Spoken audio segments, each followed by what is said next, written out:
ফ্যাসিবাদ মুক্ত বাংলাদেশে এবার আমাদের ঘুরে দাঁড়ানোর পালা, অর্থাৎ বাংলাদেশের ঘুরে দাঁড়ানোর পালা।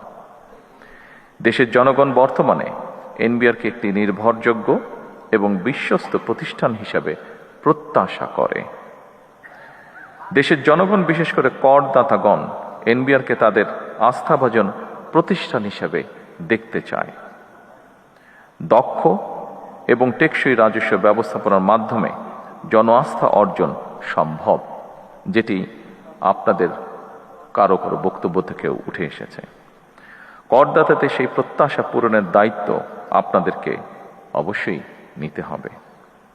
বর্তমান সরকার এনবিআর তথা রাজস্ব কাঠামোকে জনবান্ধব হিসাবে গড়ে তুলতে চায়। এটি অস্বীকার করার উপায় নেই। বর্তমানে দেশে ট্যাক্স জিডিপি রেশিও এখনো সক্ষমতার তুলনায় অনেক কম। কর ভিত্তি এখনো তুলনামূলকভাবে অনেক সংকীর্ণ। অর্থনীতির একটি বড় অংশ এখনো অনানুষ্ঠানিক। সীমিত সংখ্যক নিয়মিত করদাতার উপরে নির্ভরতা হ্রাস করতে হবে মনে হয়। করদাতা ও রাজস্ব প্রশাসনের মধ্যে আস্থার সম্পর্কেও আরও শক্তিশালী করা প্রয়োজন। আধুনিক কর প্রশাসনের উদ্দেশ্য শুধুমাত্র বেশি কর আদায় নয়, বরং বেশি সংখ্যক মানুষকে স্বেচ্ছায় কর প্রদানে উৎসাহিত করা। একজন করদাতা যিনি নিয়মিত কর আদায় করছেন, রাষ্ট্র যেমন তাকে সম্মানিত করবে, একইভাবে যিনি ইচ্ছাকৃতভাবে কর পরিহার করছেন, তাকেও কর প্রদানের জন্য যথাযথভাবে উদ্বুদ্ধ বা আগ্রহী করে তোলা প্রয়োজন। কর ব্যবস্থাপনা কিংবা কর আদায় পদ্ধতি সহজ এবং দুর্নীতি ও হয়রানিমুক্ত হওয়া প্রয়োজন, যাতে মানুষ স্বেচ্ছাপ্রণোদিত হয়ে কর আদায় স্বাচ্ছন্দ্য বোধ করেন। আমার কাছে মনে হয় একই করদাতাদের ওপর বারবার করের বোঝা বাড়িয়ে রাজস্ব বৃদ্ধির নীতি খুব সম্ভবত টেকসই পদ্ধতি নয়, বরং কর প্রদানে সক্ষম ব্যক্তিদেরকে শনাক্ত করে তাদেরকে যথাযথ নিয়মে করের আওতায় আনার ব্যবস্থা করার কার্যক্রম উদ্যোগ গ্রহণ করা বোধহয় অত্যন্ত প্রয়োজন।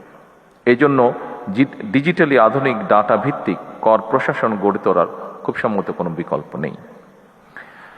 সম্মানিত উপস্থিতিবৃন্দ, ভ্যাট আধুনিক অর্থনীতির গুরুত্বপূর্ণ একটি রাজস্ব উৎস। তবে ভ্যাট ব্যবস্থাপনার সফলতা নির্ভর করে এর কার্যকর বাস্তবায়নের ওপর।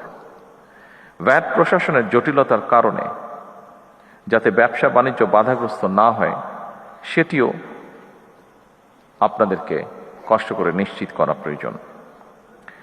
কাস্টমস, ভ্যাট কিংবা ট্যাক্স আদায় শুধু এনফোর্সমেন্টের বিষয় নয়, বরং রাজস্ব ব্যবস্থাপনার উপরে ভ্যাট ট্যাক্স দাতাদের আস্থা ও বিশ্বাসের সম্পর্ক তৈরি হলে রাজস্ব আহরণ অনেক সহজ হয়ে যায়।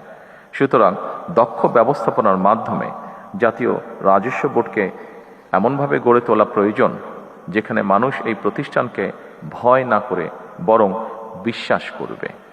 আমি আশা করি দেশের স্বার্থে আপনারা এনবিআরকে জনগণের আরও বিশ্বস্ত এবং আস্থাভাজন প্রতিষ্ঠানে পরিণত করতে সক্ষম হবেন। ব্যক্তি স্বার্থের চেয়ে প্রতিষ্ঠান তথা সবার আগে দেশের স্বার্থ রক্ষা করা প্রয়োজন। আমাদের ইন্টারিম গভর্নমেন্টের সময় এই ডিপার্টমেন্টে একটি ঘটনা ঘটেছিল। ঘটনাটিকে আমরা দুঃখজনক ঘটনা বলে অভিহিত করতে চাই। আমরা চাই, আমি আগেই বলেছি, সরকার চায় সকলকে সাথে করে নিয়ে বাংলাদেশকে গড়ে তুলতে। প্রত্যেকটি মানুষের কন্ট্রিবিউশনকে সম্মানের সাথে দেখতে চায় সরকার। সমস্যা আছে, সমস্যা থাকবেই। আমরা আলোচনা করে ধীরে ধীরে সমস্যার সমাধান বের করার চেষ্টা করব। আমি এনবিআরে যেই দুঃখজনক ঘটনাটি ঘটেছিল, যদি ওপেন ফ্লোর ডিসকাশনে আমি বলেছি, তারপরেও আবারও বিষয়টি আমি উল্লেখ করতে চাই। আমরা চাই সরকারে দায়িত্বে যারা আছেন, সরকারের বিভিন্ন কর্মকর্তাবৃন্দ, আমরা চাই আপনারা নিরাপদে স্বস্তি নিয়ে আপনারা দেশ গঠনে কাজ করুন। সরকারের অবস্থান থেকে আমরা অবশ্যই চেষ্টা করব দেশের স্বার্থে, দেশের প্রয়োজনে যে বিষয়গুলো গুরুত্বপূর্ণ সেগুলিকে প্রায়োরিটাইজ করতে। আসুন আমরা যে কোনো ধরনের বিশৃঙ্খলাকে পরিহার করার চেষ্টা করি এবং সেই জন্য যদি সরকার প্রয়োজন মনে করে অবশ্যই সরকার ভবিষ্যতে যাতে এই ঘটনাকে পরিহার করা যায়, বর্তমানে যাতে সকলকে স্বস্তিতে কাজ করার পরিবেশ করে দেওয়া যায় তার জন্য প্রয়োজনীয় পদক্ষেপ সরকার গ্রহণ করবে ইনশাআল্লাহ।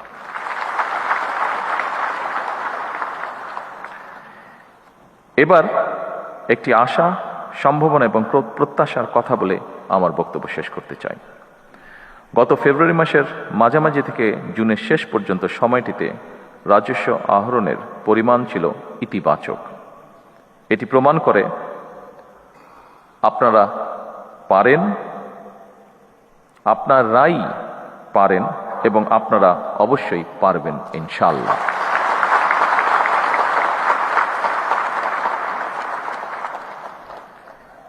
আমাদের সকলের প্রয়োজন দেশপ্রেম এবং আন্তরিকতা। আসুন সমৃদ্ধ বাংলাদেশের স্বার্থে আমরা সবাই মিলে একটি শক্তিশালী রাজস্ব ব্যবস্থা গড়ে তুলি। পরিশেষে আরও সমৃদ্ধ, আরও বিনিয়োগ এবং আরও ব্যবসা বান্ধব একটি রাজস্ব ব্যবস্থাপনার প্রত্যাশায় আমি আজকের এই রাজস্ব সম্মেলনে সফলতা কামনা করে আমার বক্তব্য শেষ করছি। আল্লাহ হাফেজ। বাংলাদেশ জিন্দাবাদ।